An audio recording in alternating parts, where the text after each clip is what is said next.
Miaka mingi kabla ya kupata umaarufu kupitia tamthilia Squid Game, maisha ya nyota huyu yalitawaliwa na majanga, ikiwemo migogoro na vyombo vya kisheria. Katika miaka ya 90 mpaka miaka 2000 mwanzoni, nyota huyu aliingia katika matatizo zaidi ya mara moja kutokana na makosa ya kuendesha gari akiwa amelewa.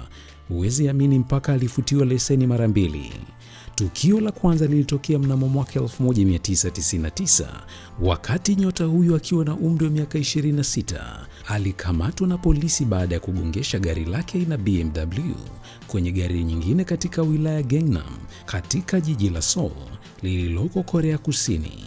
Baada ya kupimwa, kiwango chake cha pombe katika damu kiliripotiwa kuwa karibu mara 3 ya kikomo cha kisheria. Ajali hiyo ilihusisha mfanyakazi mdogo wa ofisi, ingawa hakuna majeraha makubwa yaliyoripotiwa, lakini kitendo hicho kiliukasirisha sana umma. Awali nyota huyu alikana kuhusika na kuendesha gari hiyo, akidai kuwa meneja wake ndiye aliyekuwa akiendesha, lakini watu hawakumwelewa, walimuona kisha kuwa mlevi tu. Kama hiyo haitoshi, miaka 3 baadaye, yaani mwaka 2002, Lee alikamatwa tena kwa kuendesha gari akiwa amelewa. Japokuwa hakuwa amelewa sana kama mwanzo, lakini kitendo hicho kiliamsha hisia za watu ambao walikasirishwa na tukio lake la ulevi na kusababisha ajali miaka 3 nyuma. Kwa wengi, huu ndio ungekuwa mwisho wao, kwani ni wazi kwa nyota huyu alikuwa ameelemewa na ulevi na maisha ya starehe. Lakini Lee Jung-jae alifanya jambo ambalo si kila mtu analiweza. Alirudi nyuma, akaacha kukimbizana na vyombo vya dola na stori mbaya kwenye vyombo vya habari, akaanza kujiboresha kwenye kazi zake, na taratibu sifa yake ikaanza kubadilika. Baada ya miaka mingi ya kazi, nyota huyu amefanikiwa kuleta heshima kubwa nchini kwake. Hivyo leo katika video hii tutaenda kuangalia maisha ya nyota huyu wa Squid Game. Jiunge na chaneli hii kwa kubonyeza neno subscribe, kisha alama ya like ili nijue una afya njema. Mimi naitwa Justin Shedi. Sasa twende kazi.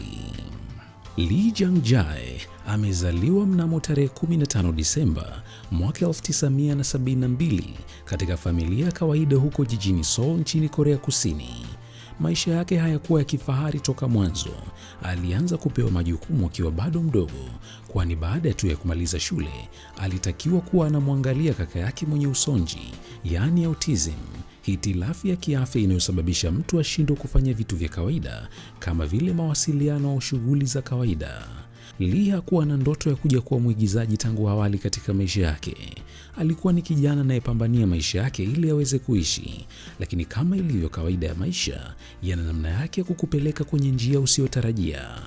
Lee alianza kufanya kazi ya part time, yani ya muda, katika kafe moja iliyopo Gangnam jijini Seoul, na akiwa hapo akifanya kazi kama mhudumu wa counter, alionekana machoni mwa mbunifu wa mitindo aitwa Ha Young-soo, ambaye alivutiwa na mwonekano wa Lee, hivyo akampa nafasi ya kufanya umodo. Lilikuwa ni jambo la kawaida, pengine la kupuuzwa, lakini ilikuwa ndio ngazi ya kumtambulisha nyota huyu kwenye ulimwengu ambao baadaye ungemfanya kuwa moja ya binadamu wanaoheshimika sana nchini Korea Kusini. Umodo wa mavazi na mitindo ulimpeleka katika kufanya matangazo, na ghafla akajikuta katika ulimwengu wa kuigiza. Lee hakuwa akifukuzia umaarufu, lakini alikuwa akifuata kila mlango uliofunguka mbele yake. Kwa mara ya kwanza kuonekana katika televisheni ilikuwa ni mwaka 1993. Wakati huo hakuwa mwigizaji mzuri kabisa. Alionekana katika drama iliyoitwa Dinoral Teacher. Drama hiyo haikufanya vizuri, lakini watazamaji walimpenda. Mwaka 1995 alionekana katika filamu iliyoitwa Sandglass, filamu iliyofanya vizuri sana na kubadilisha kila kitu kwenye maisha ya nyota huyu, kwani ndani ya usiku mmoja akawa maarufu nchini kwao. Mafanikio na umaarufu havikumvimbisha kichwa. Alijua anahitaji kujinoa zaidi. Wakati akijiandaa kupokea kazi nyingine, akaitwa kulitumikia taifa katika programu ambayo kila kijana wa Korea Kusini lazima aende kulitumikia jeshi kwa miaka 2. Hivyo hakuwa na namna, ikabidi aende jeshini mpaka aliporudi mwaka 1997. Baada ya kurudi hakupoteza muda, akaingia location na kuonekana katika filamu ilitoyo An Affair iliyotoka mwaka 1998, na mwaka huo akaonekana katika filamu iliyoitwa City of the Rising Sun, filamu iliyomfanya akashinda tuzo ya mwigizaji bora katika tuzo 2 tofauti, yani tuzo za filamu za Blue Dragon na Korea Association of Film Critics. Lee aliendelea kufanya vizuri katika filamu nyingi na hatimaye kuwa maarufu barani Asia. Mwaka 2021 ulikuwa kipekee sana, kwani tamthilia ya kipekee na iliyofanya vizuri sana kutoka Korea Kusini ilikuwa ndio habari ya dunia nzima. Tamthilia hii iliitwa Squid Game, ambapo ndani yake Lee Jung-jae alicheza kama Seong Jin-hoon, mcheza kamali ambaye aliingizwa kwenye mchezo wa kufa na kupona kwa ahadi ya kushinda kiasi kikubwa cha pesa. Uhusika wake katika tamthilia hiyo ulikuwa tofauti na kile ambacho nyota huyo amezoea kukionyesha katika uigizaji wake. Lee aliwekeza akili na ujuzi wake wote katika kucheza nafasi hiyo.